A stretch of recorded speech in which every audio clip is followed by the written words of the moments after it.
We'll continue to follow the issue of health care in the campaign with an investigative report on the two candidates' proposals in our fall election special.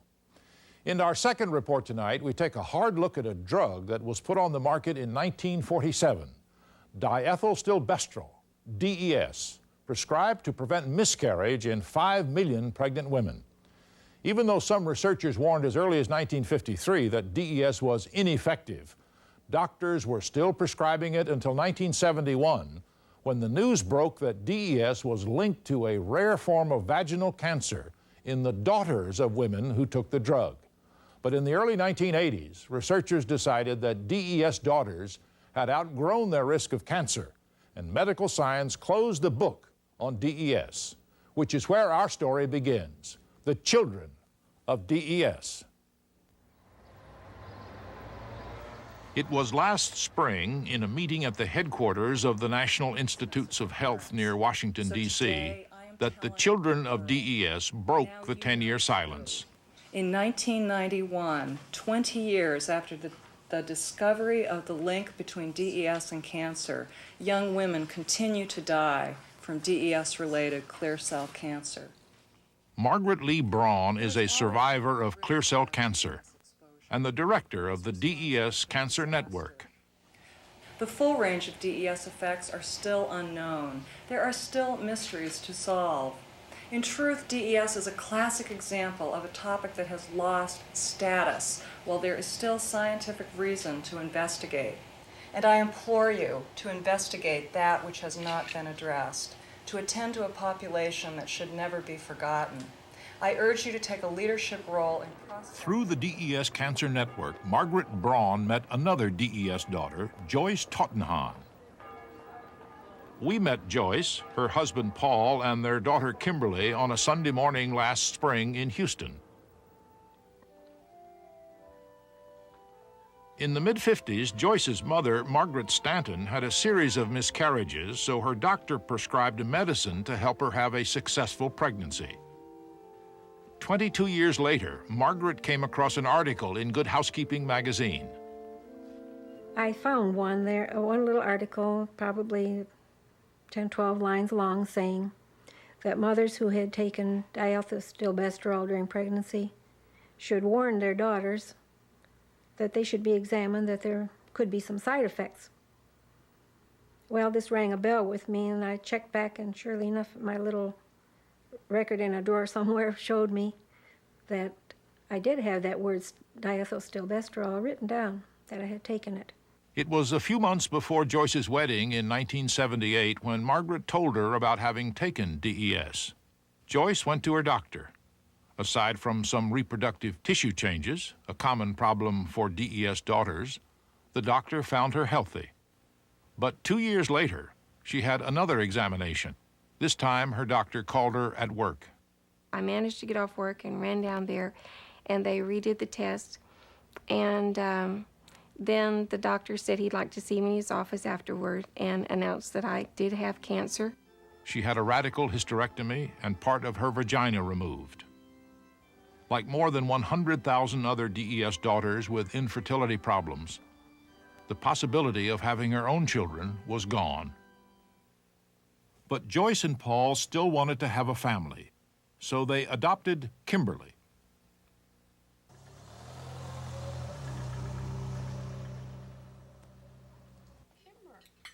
Today, many families are not able to discuss openly their exposure to DES. Experts estimate that more than 1/3 of DES children do not know they were exposed because their mother's medical records are lost. Still, other mothers feel guilty and they stay silent.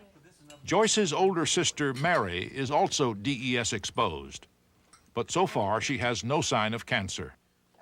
Some mothers will not tell their children that they took the drug or give any information as to who the doctor was or when it was and so forth, which doesn't help the child then, or the, by this time, maybe grown-up person.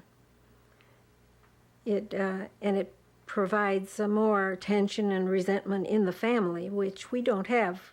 Joyce and I have a very good relationship between us, and I'm thankful for that, that she is still my friend.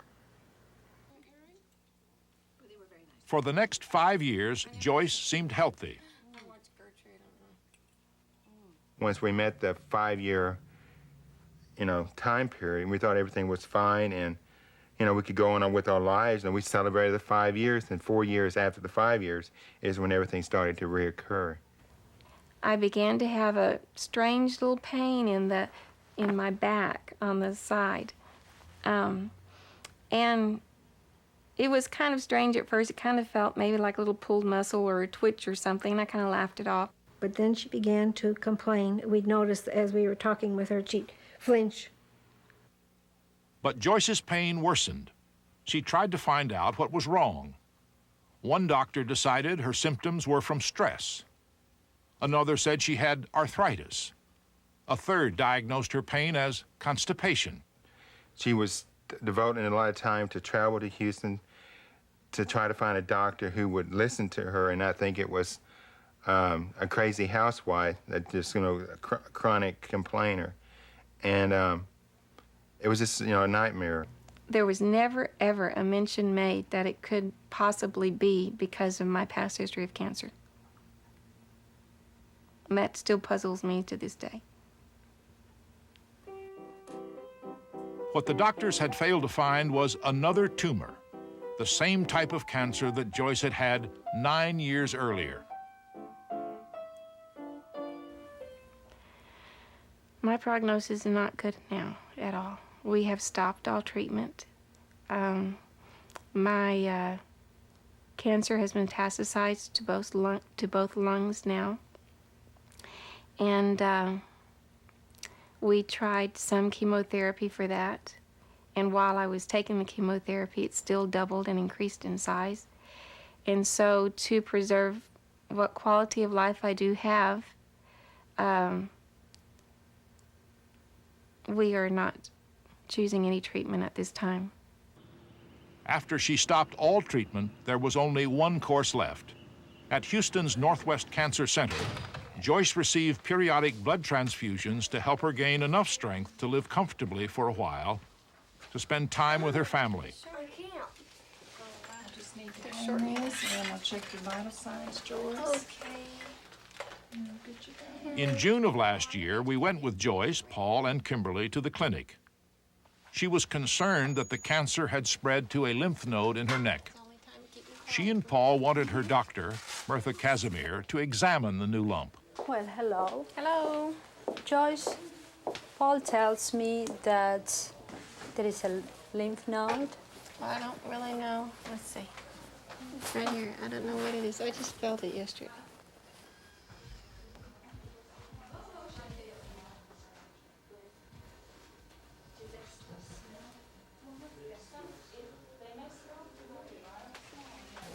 That is a lymph node.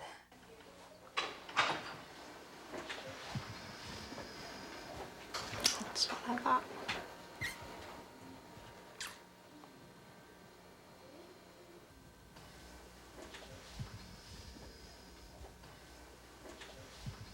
With all these new lymph nodes coming, I feel that probably the disease is progressing rapidly at this point. So it's important that you prioritize in terms of time. I know that trip to Disney World was important to you, and that's probably a good time to do it now. I needed to remind you that we got to prioritize. I know. Well, that's never left my mind. It's always there. But that's okay. Thanks for checking it for me. 8 weeks later, Joyce passed away.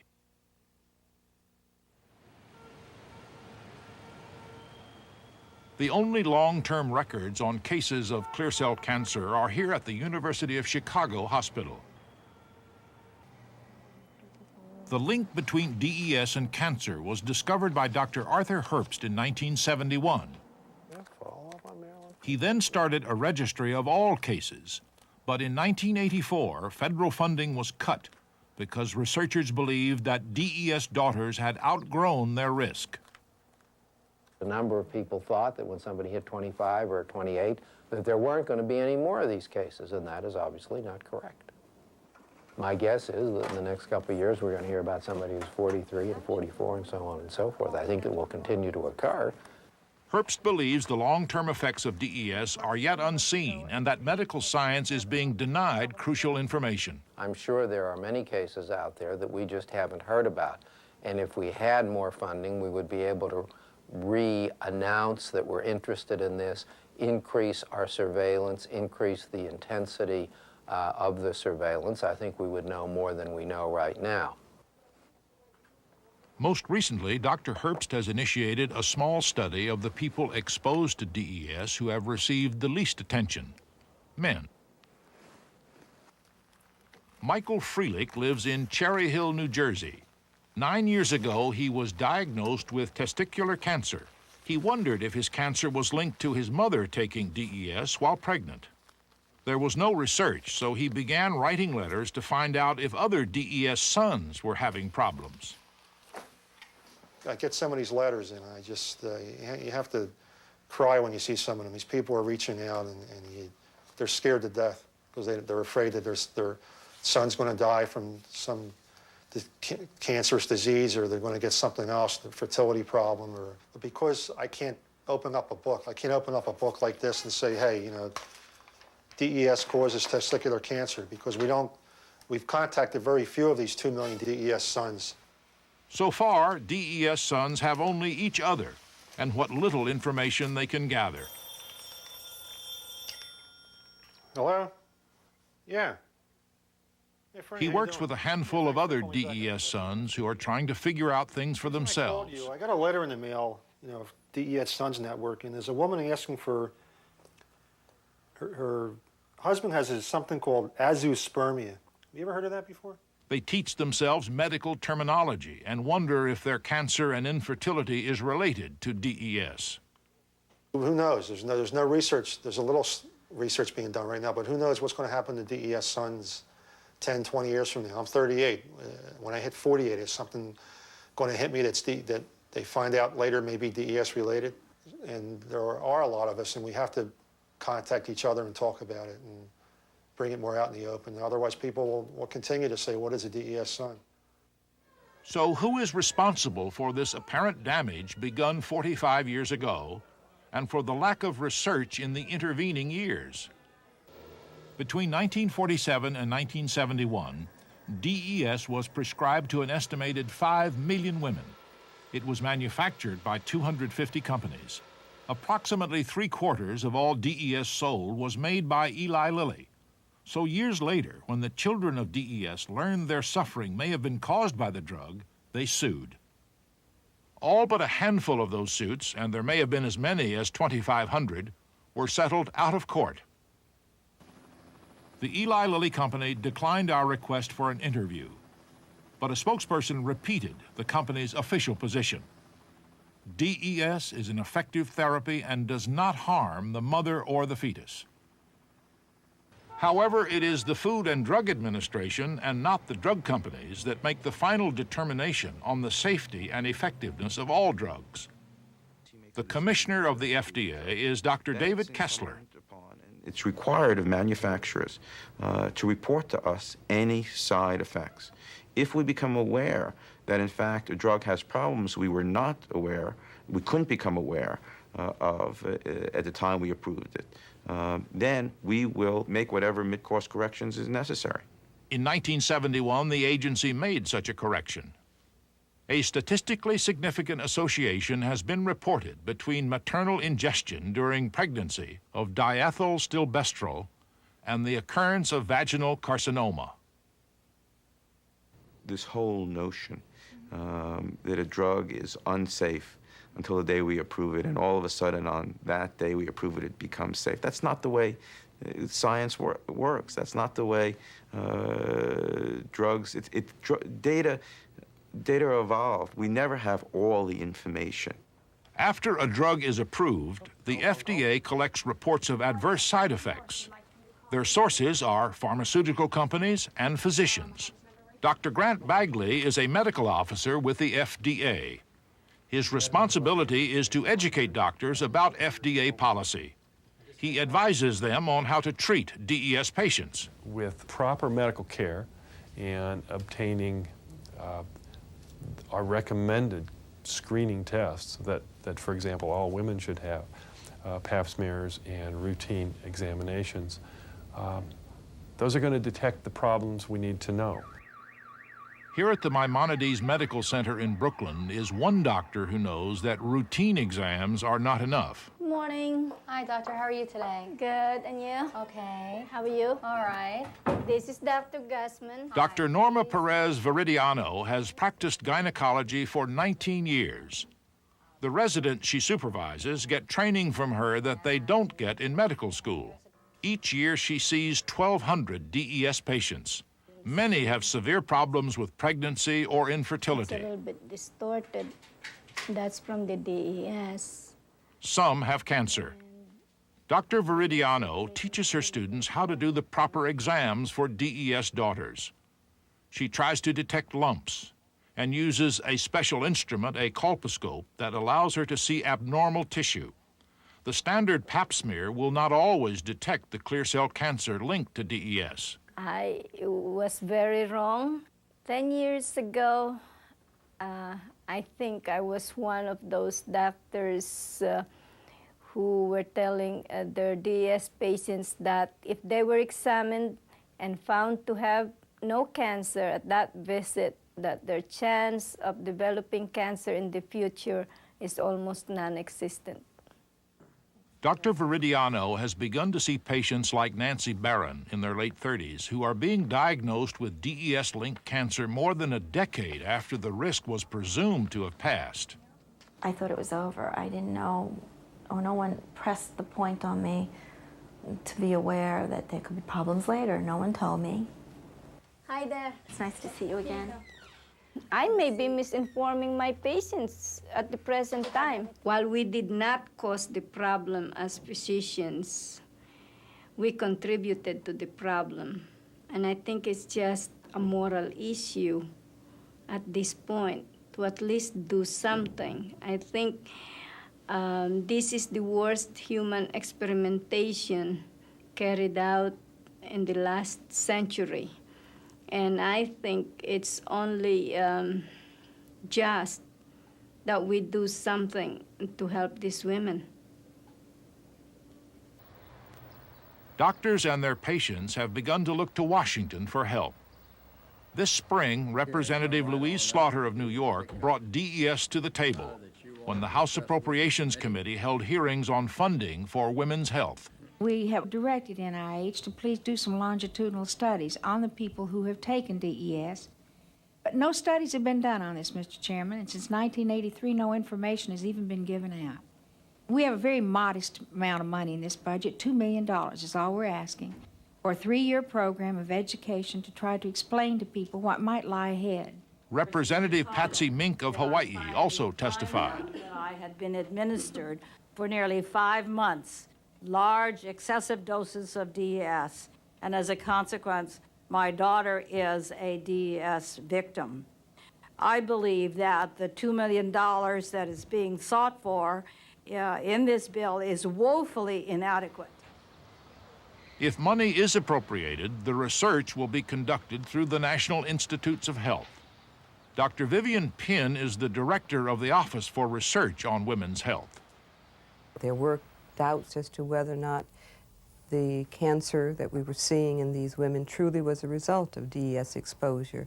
Now that we've been able to show that through an animal model that we do see this type of clear cell cancer developing as a result of DES exposure, we can take that further now and see what we can do to follow the course and learn how to treat it. This past April, the NIH organized a conference on the long-term effects of DES to formulate a research agenda.